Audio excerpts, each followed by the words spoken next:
Hello everyone. My name is Dr. Purnali Bhattacharya. I'm a consultant pediatrician, an asthma specialist, and also a sleep specialist.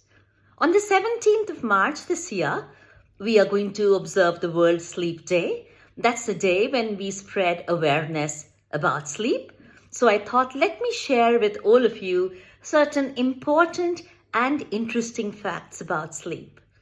The first World Sleep Day was observed in the year 2008, and the slogan then was, "Sleep well, live fully awake." What an optimistic statement. This year, the slogan is, "Sleep is essential for health." There is certain solemnity and there is certain seriousness about this slogan. It's a wake-up call for all of us to make sleep a priority in our life. Just the way good nutrition, optimum exercise is important to good health, sleep is equally important for our physical health, mental health, emotional health, and cognitive health. So all of us need to make sleep a priority in our life. Let me share with you certain facts about sleep. When we say good quality sleep, three factors come in. One is depth of sleep. That is the sleep restorative. Are we feeling rested after that sleep? Two, the duration of sleep. Are we sleeping long enough? Do you know neonates sleep about 80% of the day? Newborns, and an adult should sleep 1/3 of the day. That's about 7 to 8 hours we need to sleep. And school-going children should be sleeping anything between 10 to 12 hours. An adolescent also needs to sleep 9 to 10 hours. Do we ensure that they do? The other factor is continuity. That is the sleep unbroken, or is there some fragmentation in the sleep because of so many factors, probable factors? So why do we sleep? Or, of course, we sleep for good health, but how do we sleep? Now, there are two mechanisms which play a major role in this, and they are overlapping but independent. One is the circadian rhythm, which is the body's internal clock. And this circadian rhythm is very dependent on, as far as sleep goes, on light. There is a hormone called melatonin. Many of you would have heard of it, that is secreted by the pineal gland. It starts secreting about 8 o'clock in the evening, peaks at about midnight, again starts fading out around 6 a.m. What makes it happen is the light or the absence of light. The absence of light gets the pineal gland to secrete melatonin, which is important and essential to fall asleep. The other mechanism is homeostasis, which is an equilibrium between sleep and wake-up stage, because we fall asleep or we feel sleepy when we've stayed awake for a long time. This is called the sleep pressure. So you see, when you've stayed awake for a long time, you automatically feel sleepy, and when we've slept for a long time, we wake up. These there are various chemicals that come into the play in this pathway, but the somnogens are the ones which make one sleepy and build up on the sleep pressure too, helps in building up of the sleep pressure. Why do we need to know all this? It's interesting. You will see that all of us can improve the quality of our sleep by following certain very simple principles which are called the sleep hygiene. So today I'm not going to do a talk on sleep, but today my thing was just to make one aware of the importance and what makes us sleep and For this, I needed the background for the sleep hygiene. Important thing for sleep hygiene, first thing is that have a consistent sleep and wake up time on weekdays as well as on weekends.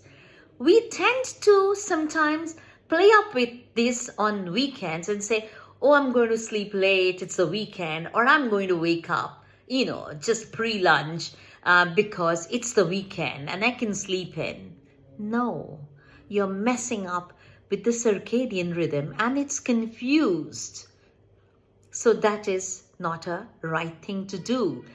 You can at the most do this by an hour, but anything more confuses the biological clock and the circadian rhythm can go for a toss and does go for a toss. The second thing that we should have a bedtime routine. We can't just say, it's sleep time, I'm going to sleep. That doesn't happen. So we should have, like for children, we coach parents that, when give them an early dinner, and after that, when it is time for them to sleep, move towards the bedroom and let them change into night clothes, brush their teeth, switch off the light. Of course, there should be no gadgets, and I'm going to come back to that, in the third thing on sleep hygiene. And read them a bedtime stories. Some, sing together, or they say a prayer together, whatever. This should be a regular thing. This says, it's my time to sleep now. I am in my pajamas. My mother or my dad is reading a bedtime story to me, or we are praying, or we are remembering, good things that has happened in the day. And this should not be for more than 30 minutes, and we should be sleeping by then. The same for adults. So when we have had, after, when it's time for us to sleep, and we should also set a set routine. We should, after brushing our teeth, probably, if you do a night skincare routine, or you listen to some music, or do some mild soft stretches, or think of the day in a mindful manner, switch off the light and, condition yourself to slip to sleep. If you can't do it for 20 minutes, it's advisable that you get up and you move out of the room, sit in a quiet, dark place, maybe read something boring or listen to some relaxing music, and then get back again to try and get to sleep. Sounds easy, sometimes it isn't, but we can condition ourselves to do it and achieve good sleep. I said about no gadgets. They can be of immense nuisance as far as your sleep goes. The light from your gadget, be it your phone, be it your laptop, be it your TV screen, be it, a child, the PlayStation, the blue light, the photoreceptors in the retina kind of send signals to the pineal gland, and the melatonin secretion is suppressed. And we then cannot just go back to sleep. So there should be no gadget. For adults, we say at least half an hour to 1 hour. For children, we say 1 to 2 hours. Adolescent or, board-going children who say, but I have project. I say, do it early evening, but don't do it after dinner to say, this is a good time to do when the house is quiet. Because it'll interfere with the sleep cycle. It is very important that we switch off from gadget, we switch off the light. A sleep environment should be a dark room. So if there is a street light that's right there and the light is streaming into the room, have curtains which have blackouts. It should be a non-noisy room. It's sad if you stay close to the highway, you can't do much about it. But otherwise choose no noise, no light, no stimulation. The stimulation again brings me to caffeine.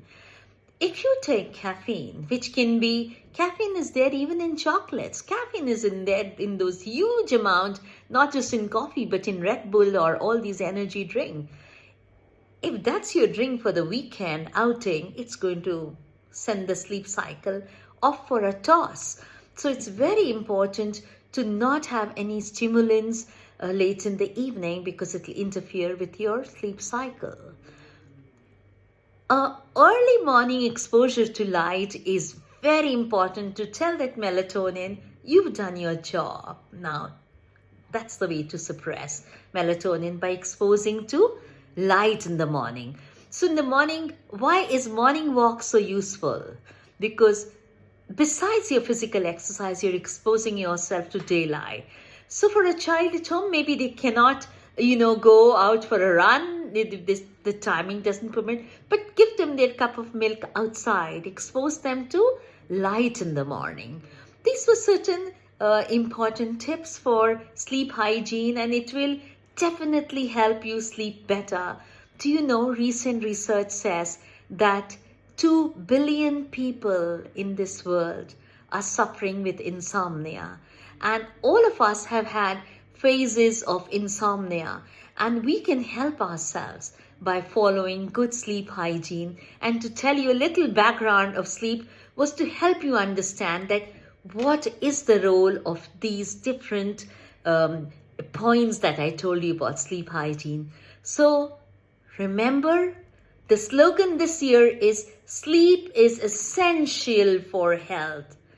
Please make sleep a priority for yourself and other family members at home, and spread the awareness now that you've heard the talk amongst your friends and family.